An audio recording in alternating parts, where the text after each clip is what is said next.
bảo hảo ra bạn của hít bảo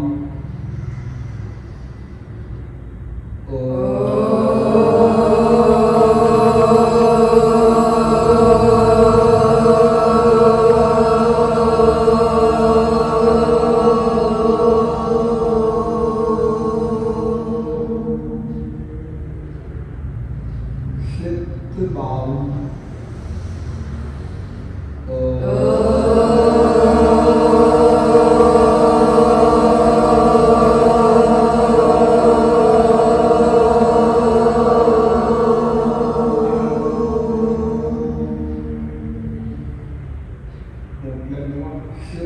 hít bảo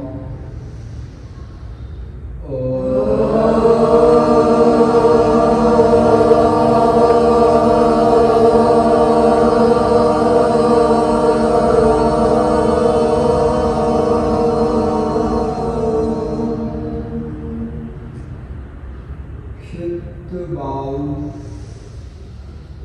hảo ra hít bảo hảo ra chặt tay xoa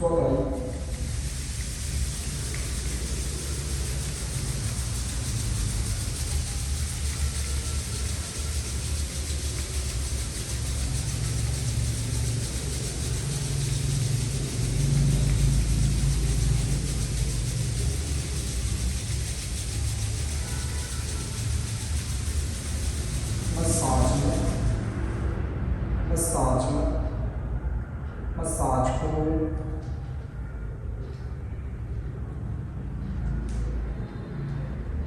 tôi mong mất nên hai tay Namaste, xin chào. Tôi đàn tay hít tôi bảo đàn tay lên nhìn phía trước, hai tay phía sau nhìn thẳng trước. Hảo ra cầm xuống nhìn xuống, hít bỏ lên đàn tay lên nhìn phía trước. Hảo ra cầm xuống nhìn xuống, hít bảo nhìn thẳng. Hảo ra cầm xuống nhìn xuống, một lần hít bảo đàn tay lên nhìn thẳng trước. Rồi 5 4 3 2 1. Hảo ra cầm xuống nhìn xuống.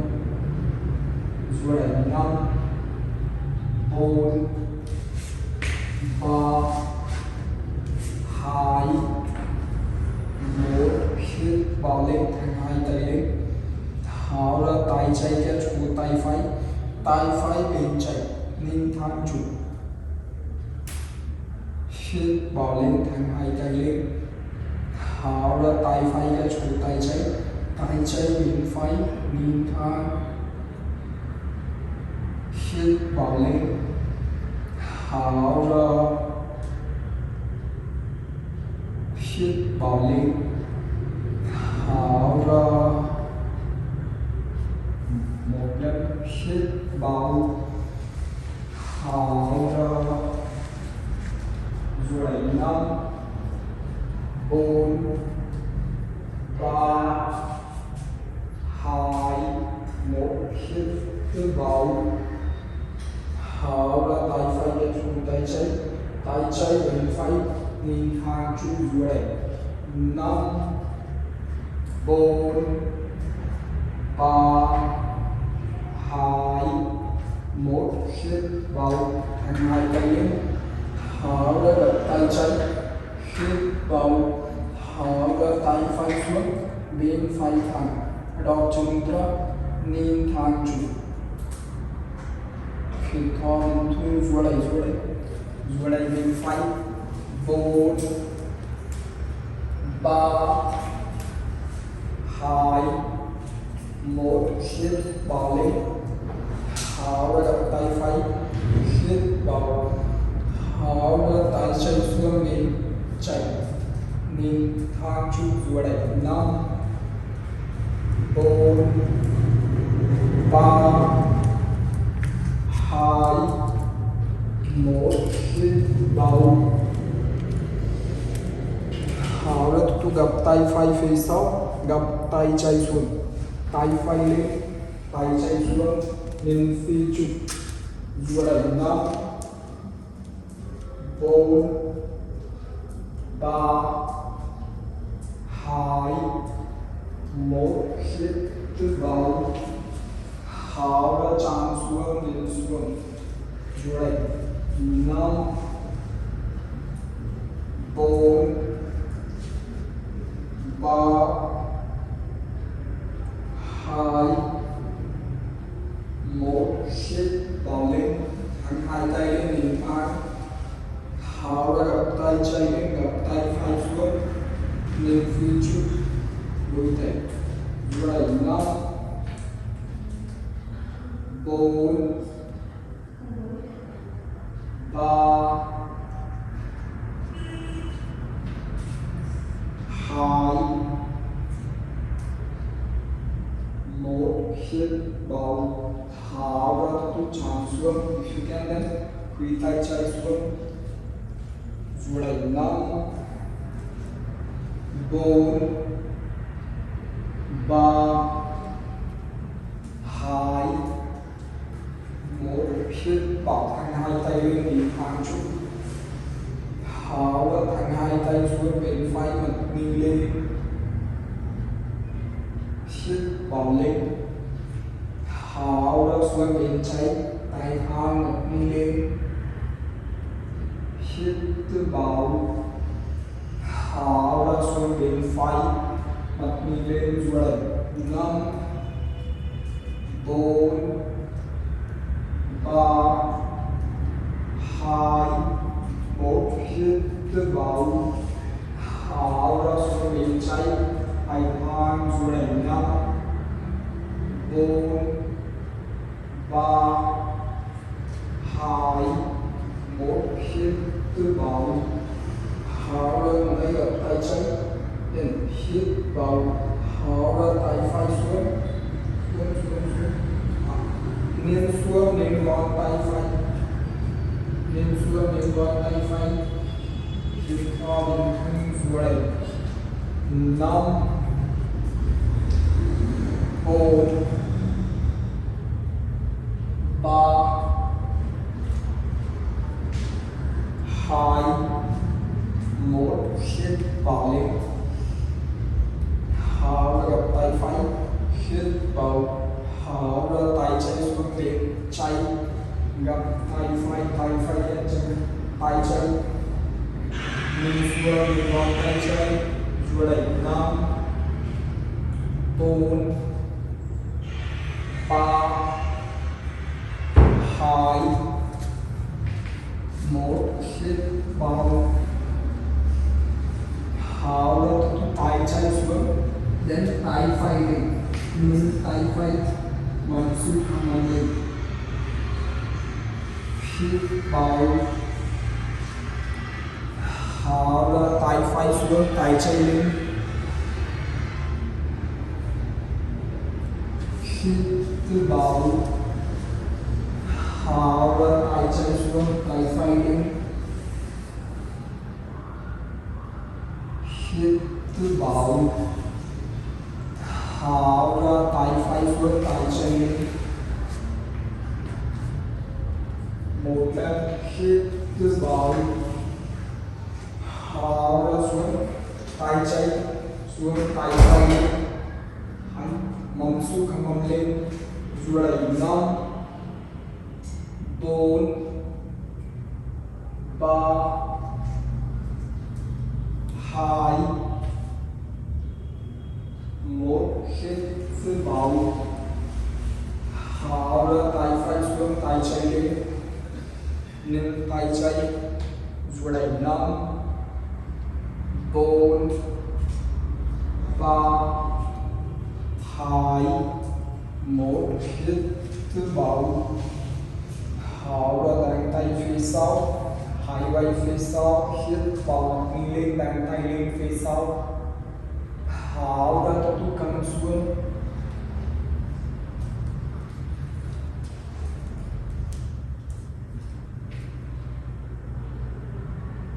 Hít vào lên, đàn tay phía sau đi lên, hãy quay phía sau, thở ra căng xuống.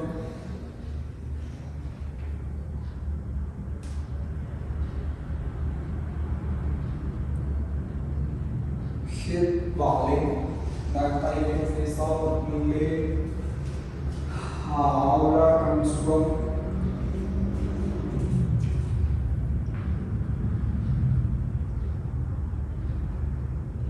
Một lần hít vào, đàn tay lên phía sau, mặt đi lên, rồi 5 4 3 2 1, thở ra tu cầm xuống, đàn tay lên, hít thở bên tung, rồi cầm xuống, bên cầm xuống. 5 4 3 2 1, hít vào, thẳng hai tay lên, thở ra hai tay xuống, thẳng hai chân, mình lập chân lên tay.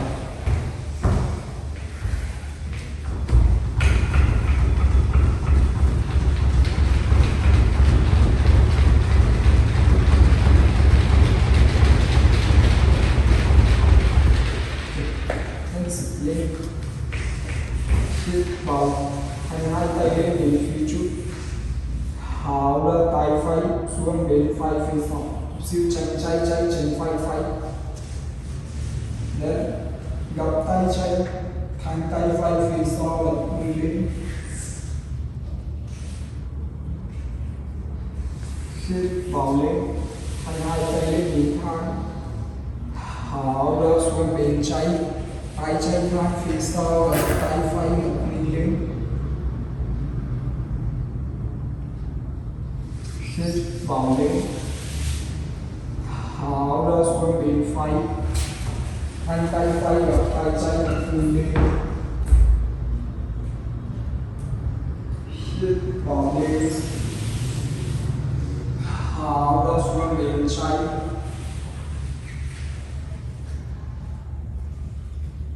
hít vào lên, thở ra xuống bên phải, rồi 5 4 3 2 1, hít vào lên, thẳng hai tay lên nhìn thẳng, thở ra hai chân xuống bên trái phía sau, gập tay quay một mình lên, tay chân thẳng phía sau, rồi 5 4 3 2 1, hít vào, thở ra thẳng hai tay phía sau, mặt đi lên,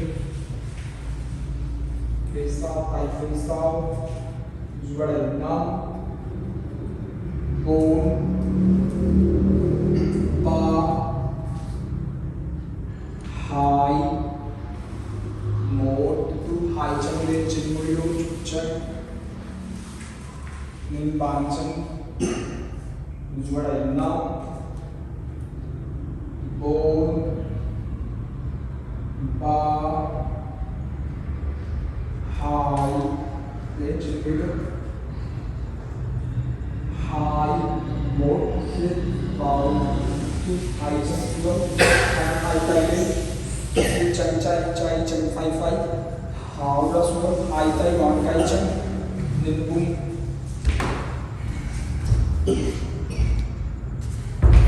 bung, hai thang, hai chân thang, rồi 5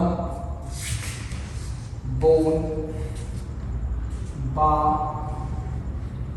2 một hít vào thành hai tay lên, tháo ra hai tay xuống nên gập hai chân, gập hai tay khuỷu tay xuống phía sau, hít vào lên hồng lên mặt thân lên, duỗi đẩy 5 4 3 2 1 tháo ra hồng xuống, tôi hít vào thành hai tay lên, tháo ra đằng tay phía sau, hai vai phía sau đầu với phải trái chán xuống, duỗi hai chân, đằng tay lên cặp, hít vào bên trong duỗi đẩy 5 4 bàn chân 3 2 1 hít vào thành hai tay lên, nhìn hai đầu gối lên, chân phải hai, tháo ra tay phải xuống bên phải phía sau, hít vào tay trái lên vòng lên, một chân trái lên, một chân trái lên, tháo ra hông xuống, hít vào, tháo ra đằng tay phía sau, hai vai phía sau chán xuống, chân phải, bàn chân phải lên,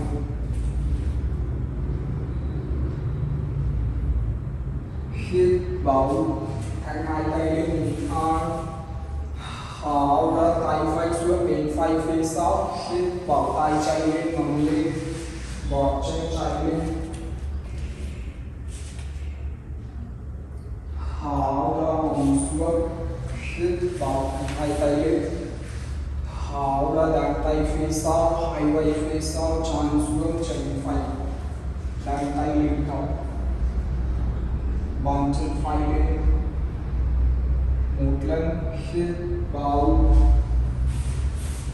tháo ra tay phải xuống bên phải phía sau, vòng lên, lên xoay tay phải, một chân chạy lên, bàn chân phải lên,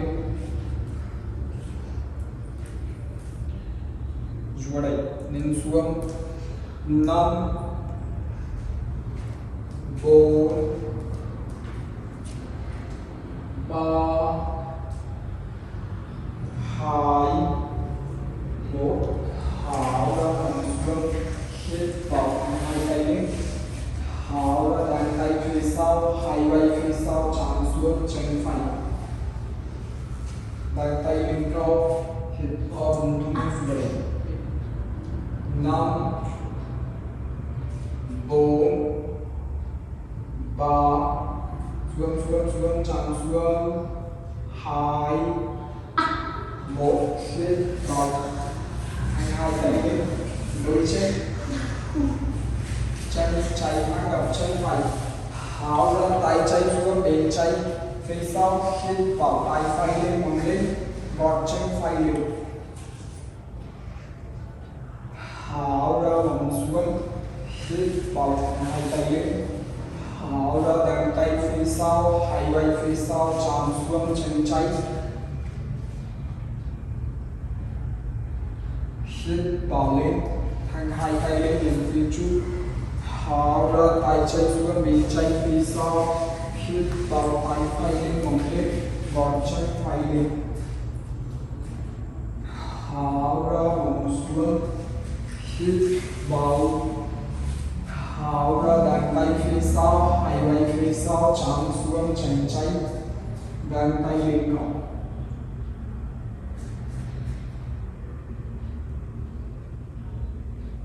một lần hít vào thành hai tay lên nhìn thang, tháo ra tay trái xuống bên trái phía sau, nâng lên,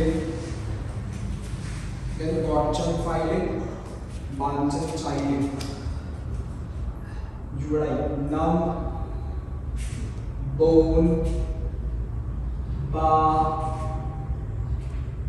2 1 tháo ra hông xuống, hít vào thành hai tay lên,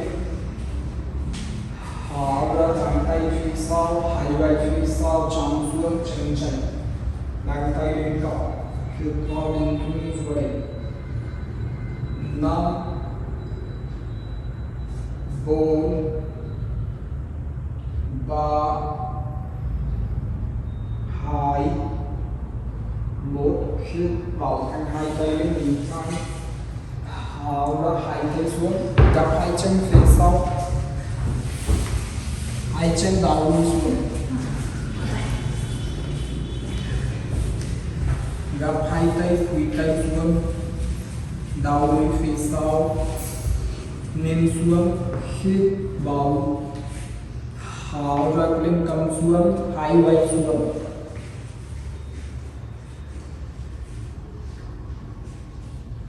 hít vào,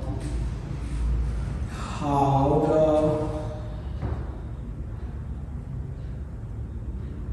hít vào, tháo ra, đến phía trước, cầm xuống đến phía trước, tay thang, một lần, hít vào, tháo ra, chỉnh người vừa đây. Năm bốn ba hai một. Tôi chập tay lên, gập tay vừa đây. Năm bốn ba hai một. Hít vào, tháo ra, tụt hai tay thang, cầm xuống lên,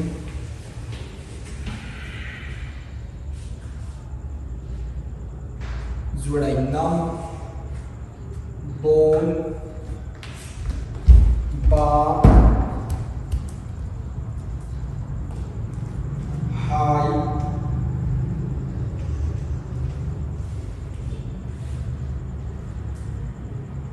một. Tôi hít vào bằng lên, mặt nghi lên, mặt nghi lên,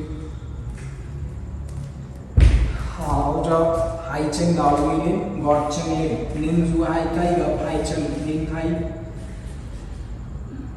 hai vai xuống, tháo ra gập hai chân đầu đi xuống, thì tôi tay thang xịt lên, cầm xuống, then hai chân thang mồm lên cao.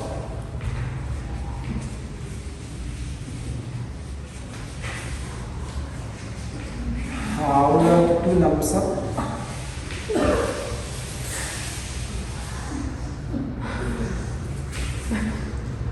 tôi hai tay xuống, hít vào mặt đi lên,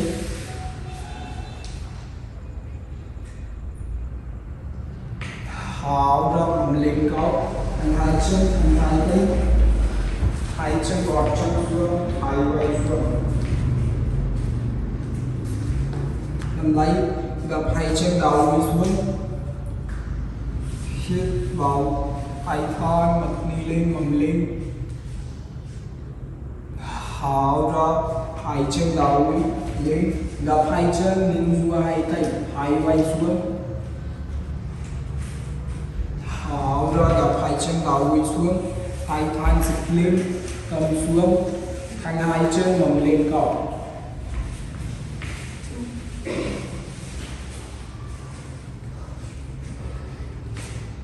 Tháo ra, tôi nằm sấp,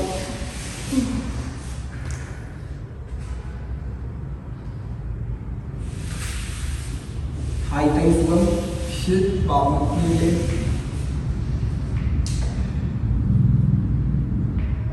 tháo ra bụng lên cao, thành hai chân, thành hai tay,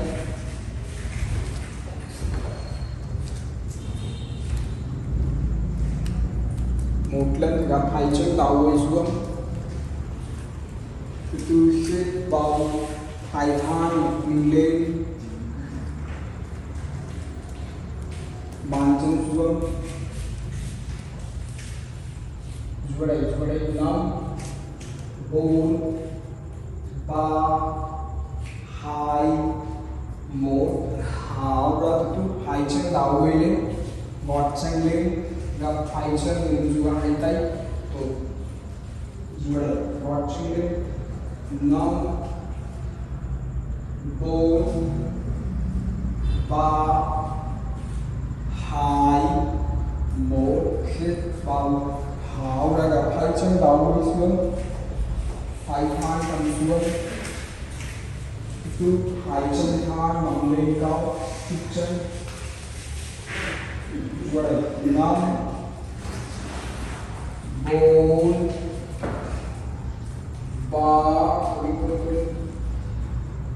hai, nằm lên, quạt chân lên, một. Hít vào. Tháo ra cứ nằm sắp. Hai tay xuống, tay lên.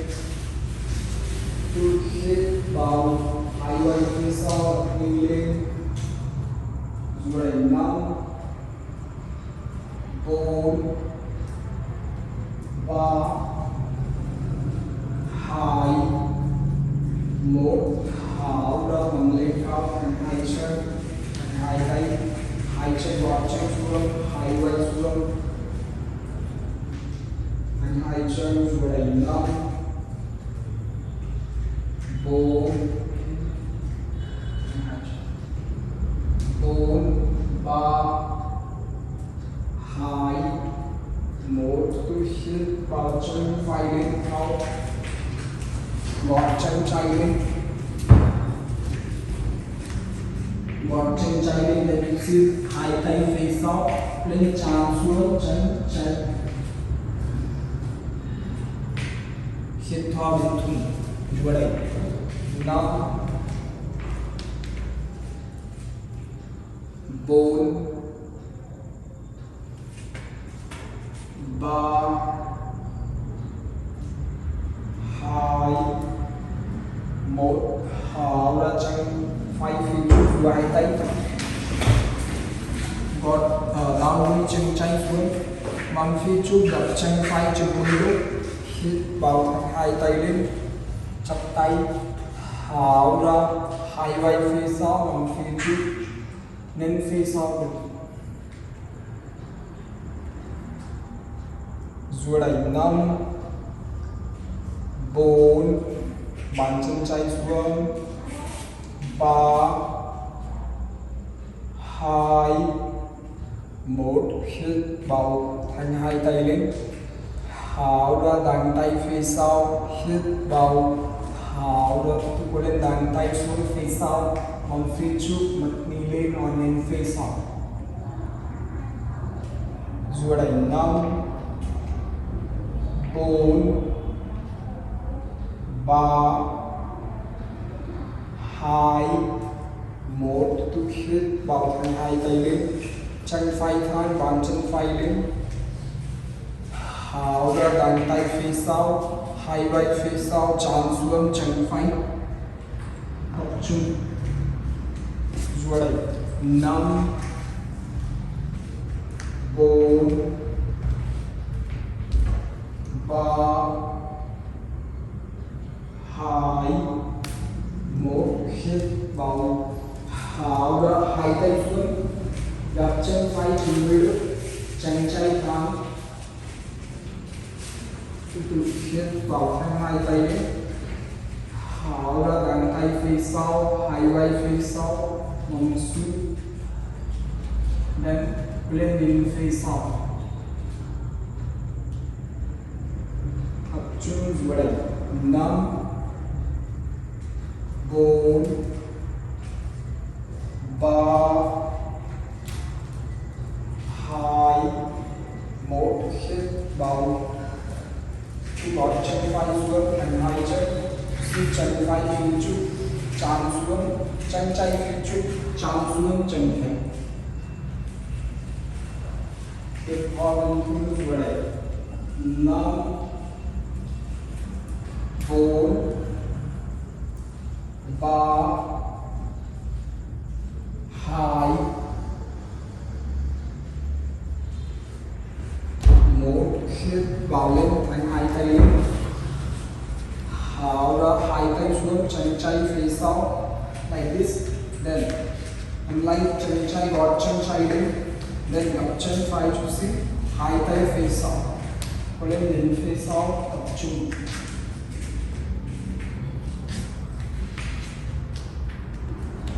Vừa đẩy 5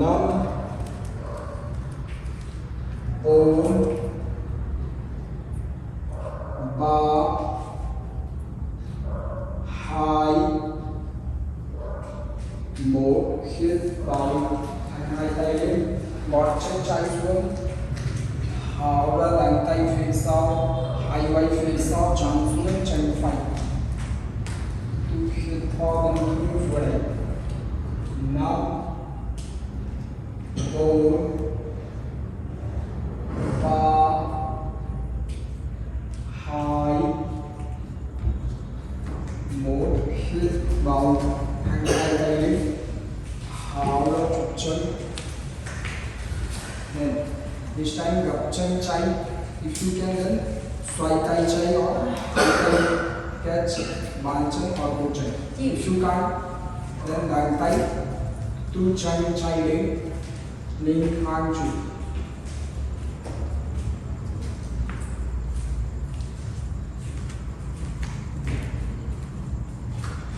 Vậy 5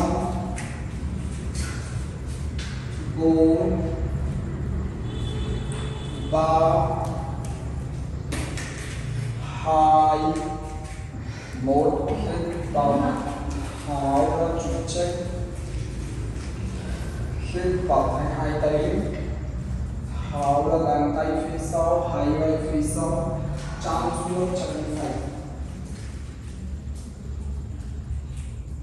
Vừa đẩy 5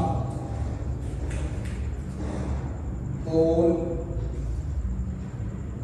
3 2 1 tiếp tục hít vào thành hai tay lên, tháo ra hai tay xuống, hai tay xuống, gập hai chân đầu đi xuống, gót chân lên, mong xuống gót chân. Tu hít vào bàn tay lên nhìn thang, tháo ra bàn tay phía sau, tiếp tục nhìn phía sau. Vừa đẩy 5 4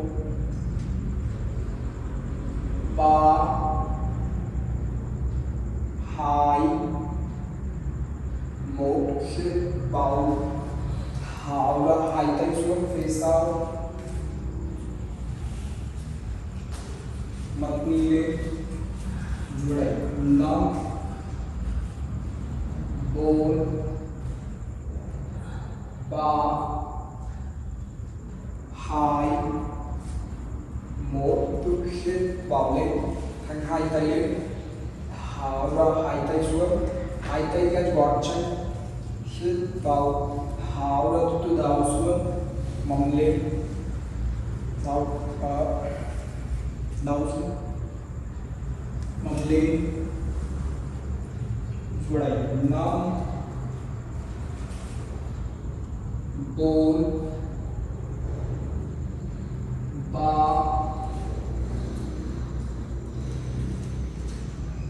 2 1 hít vào thành hai tay lên nhìn thang, tháo ra hai tay xuống, tu bàn chân xuống,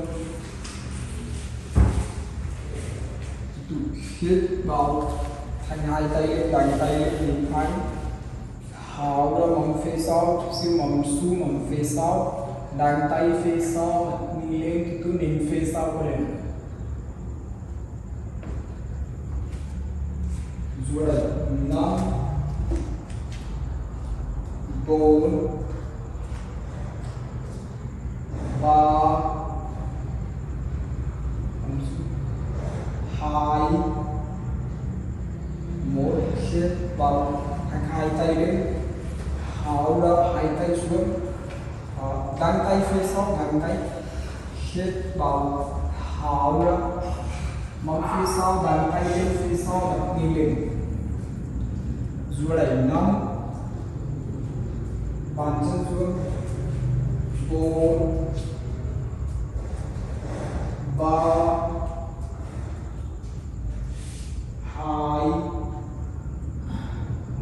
hít vào thành hai tay lên, thở ra bằng sắp xuống.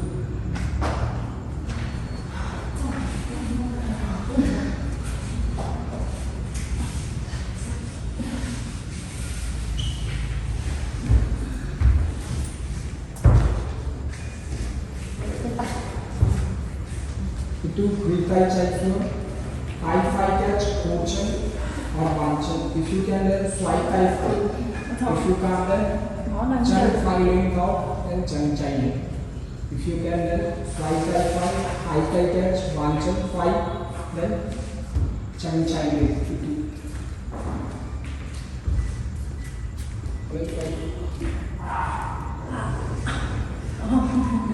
Không được. Rồi. 5 hai tay 4 3 2 tay thang lên 1 hít vào thở ra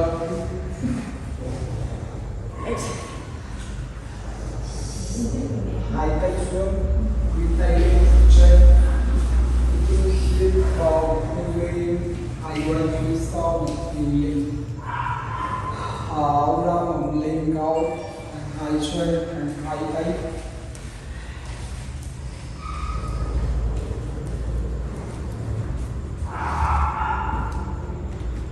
cứ đường chân hít vào chân lên cao lọt chân phải lên hai tay phía sau phía sau phía sau rồi 5 lên chạm xuống chân phải đau 4 3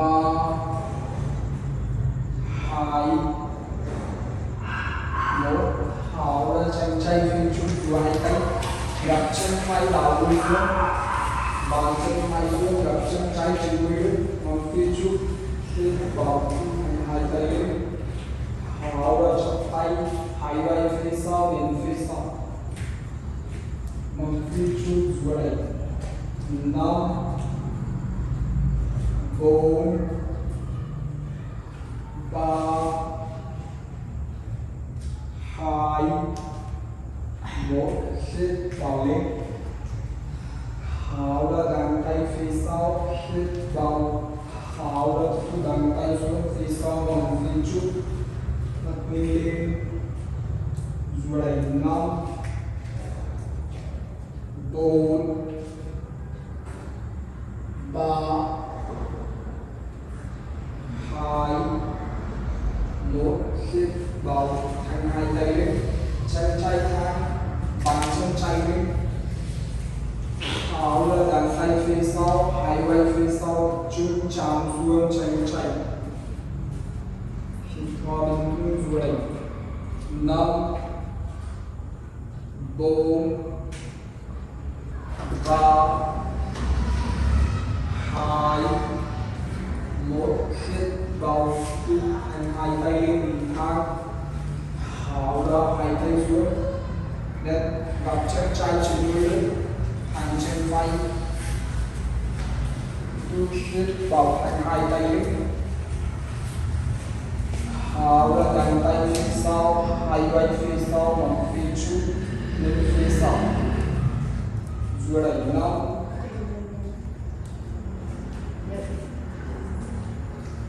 4 3 2 1 hít vào thành hai tay lên gọt chân phải xuống thở ra hai tay xuống đến chạy chạm xuống chân chạy hít vào rồi 5 4 3 2 1 hít vào thành hai tay lên thở ra hai tay xuống chân phải phía sau lên gặp chân trái gót chân phải lên, hai tay phía sau, bên phía sau lên.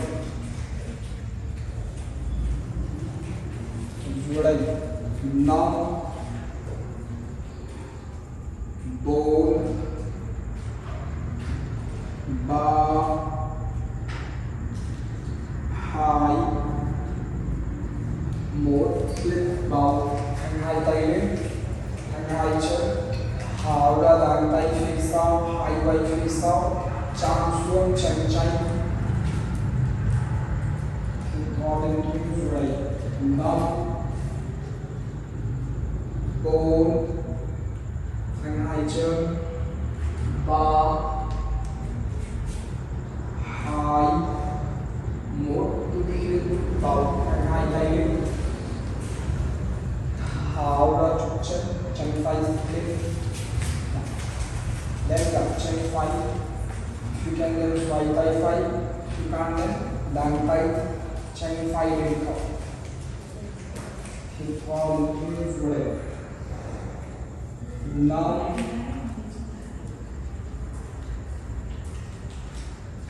4 3 2 1 hít vào, tháo ra chân, cứ hít vào thành hai tay lên, chân, tháo ra đàn tay phía sau, hai vai phía sau chạm xuống hai chân.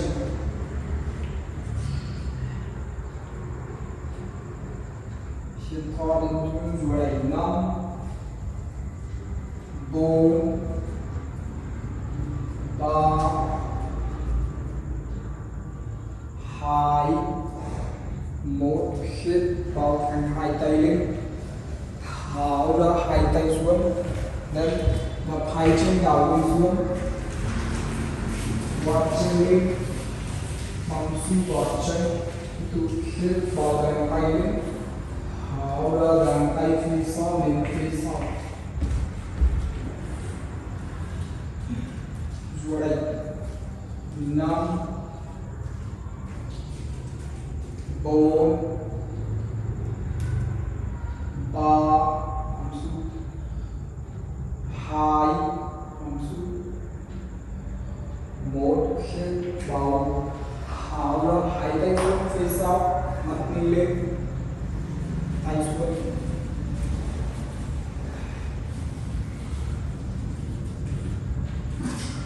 Rồi đây, 5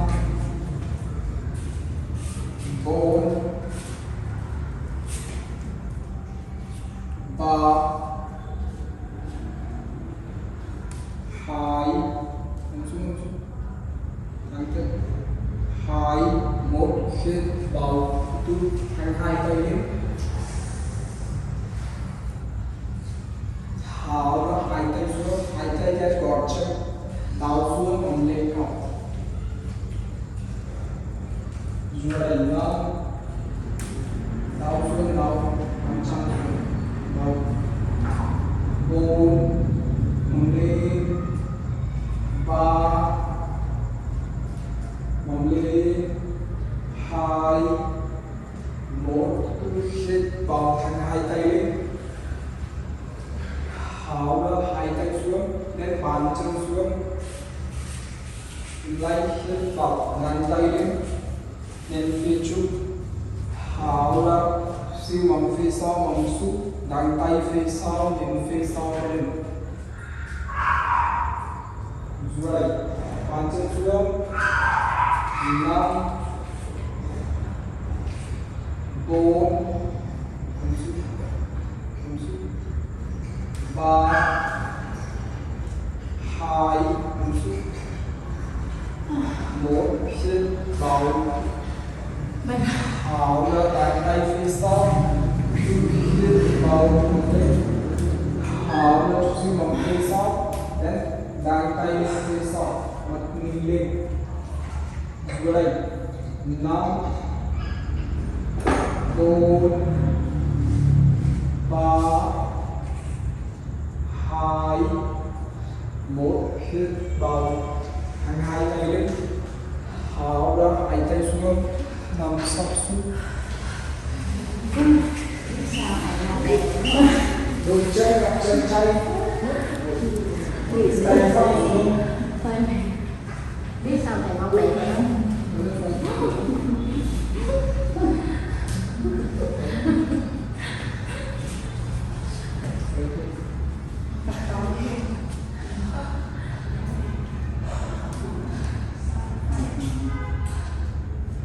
Vừa đây chân chay đi 5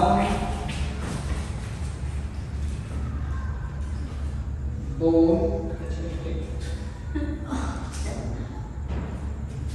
chân phay lên thang 2 1 hít vào tháo ra nắm lấy hai tay xuống đưa tay lên hít vào hai vai phía sau đi lên tháo ra em lên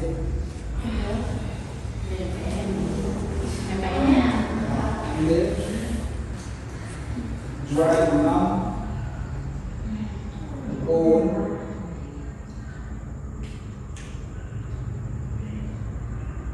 3 hai thang 2 1 hít vào hai tay lên nhìn thang đi tháo ra hai tay xuống tụi lùi lên thang hai chân lật chân lật tay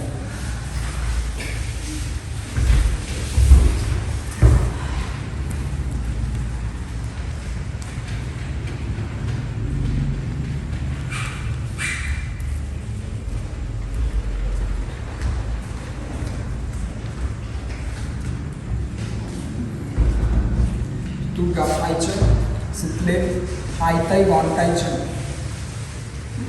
hít vào nhìn thang tháo ra tu hai chân khác xuống phía sau thang hai chân ngón tay chân xuống phía sau rồi 5 thang hai chân 4 3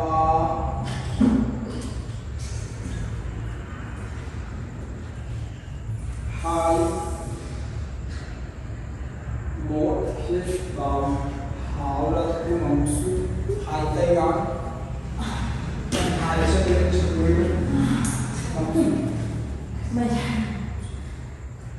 dưới hít vào tháo ra hai chân xuống bên phải tay phải kết bàn chân chạy nên tay chạy hít vào lên tháo ra hai chân xuống bên chạy tay chạy kết chân phải nên tay phải hít vào lên tháo ra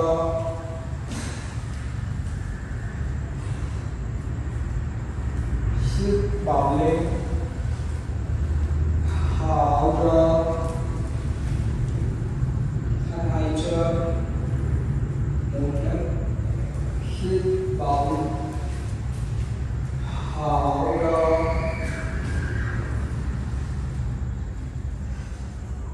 nên tay chạy rồi 5 4 3 2 1 hít vào lên tháo ra xuống bên trái nên tay phải rồi 5 4 3 2 1 hít vào tháo ra hai tay kết gọn tay chân gập hai chân hai tay phải chân hít vào tháo ra tu đầu lên rồi 5 4 3 2 một hít vào thở ra từ tôi lên xuống, một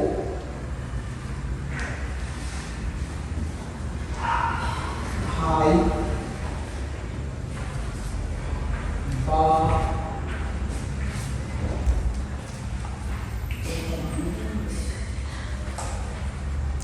bốn năm sáu bảy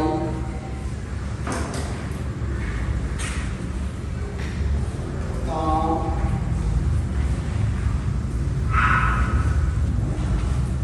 chín một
cứ vào thở ra lật chân lật tay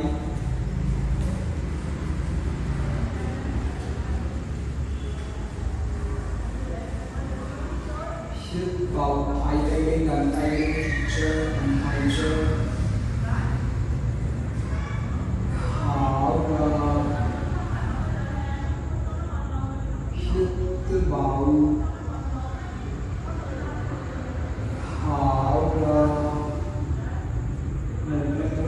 hít vào bàn tay lên cao, stretch your body maximum is what I know. 4 3 2 1 thở ra cả hai chân xuống bên phải.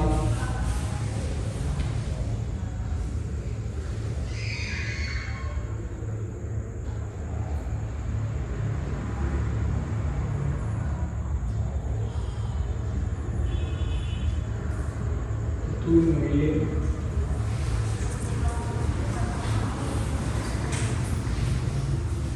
tay nâng thả điểm ngón tay hít cứ vào thở ra hít cứ vào thở ra choose what I like. Một lần nữa vào lên sang hít cứ vào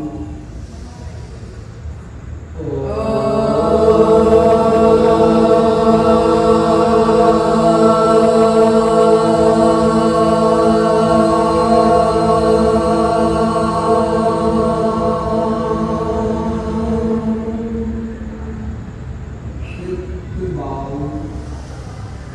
sa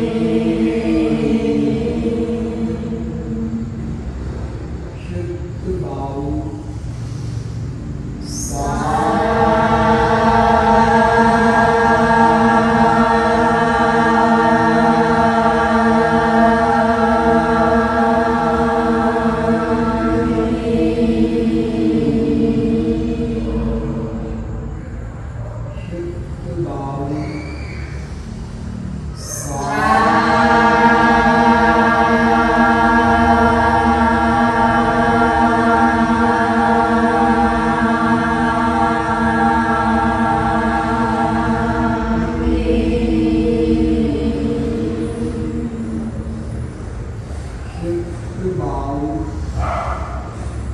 thở ra số đây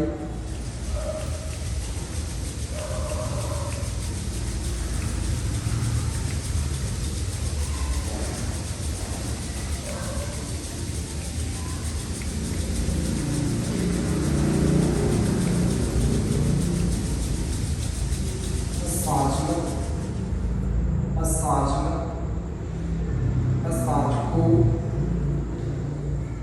massage vai quý tay đôi tay đôi massage